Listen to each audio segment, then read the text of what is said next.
የህይወት ትርጉም የባህል ቋንቋ። አንዳንድ ጊዜ ሰዎች ሐሳባቸውን በቃላት መግለጽ አይችሉም። ነገር ግን ሰውነታቸው ይናገራል። እጆቻቸው ይንቀሳቀሳሉ፣ እግሮቻቸው ምትን ይከተላሉ፣ ልባቸውም ለሙዚቃ ምላሽ ይሰጣል።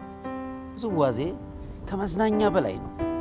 የሰው ልጅ ስሜት፣ ማንነት እና ታሪኩ በእንቅስቃሴ የሚተረጎሙበት የጥበብ ቋንቋ ነው።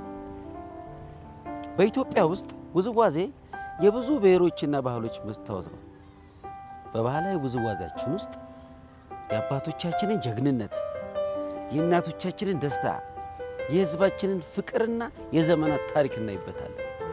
እያንዳንዱ እንቅስቃሴ ትርጉም አለው። እያንዳንዱ ምት መልእክት አለው። እያንዳንዱ ዳንስ የአንድ ማህበረሰብ ታሪክና ሕይወት ይናገራል። ዘመናዊ ውዝዋዜ ደግሞ ሌላ ዓለም። ሰዎች ስሜታቸውን፣ ህልማቸውንና ፈጠራቸውን በነፃነት የሚገልጹበት መድረክ ነው። አዳዲስ ቴክኒኮች፣ አዳዲስ እንቅስቃሴዎች፣ አዳዲስ ሐሳቦች በዚህ ዘርፍ ይወለዳሉ።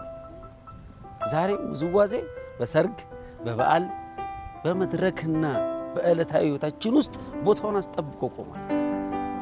ሰዎችን ያገናኛል፣ ያዝናናል፣ ያነቃቃል፣ አንዳንድ ጊዜም ተስፋ ይሰጣል። ስለዚህ ውዝዋዜ ማለት የሰውነት እንቅስቃሴ ብቻ አይደለም።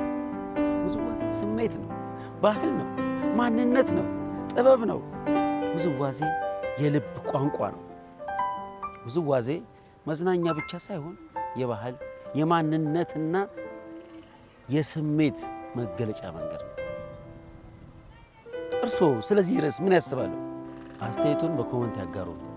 ቪዲዮን ከወደዳችሁት ላይክ በማድረግ ቻናሉን ሰብስክራይብ በማድረግ የደወል ምልክቱን በመጫን ይከታተሉን። እኛ የእናንተ አቅራቢ ነን። ይህ ደግሞ አርዳፕ ቲዩብ ነው። አርዳፕ ቲዩብ ባህልን እናከብራለን፣ ጥበብን እናጎለብታለን፣ ታሪክን እናስታውሳለን። እስከ ቀጣዩ ቪዲዮ ድረስ ሰላም ለእናንተ ይሁን። እናመሰግናለን።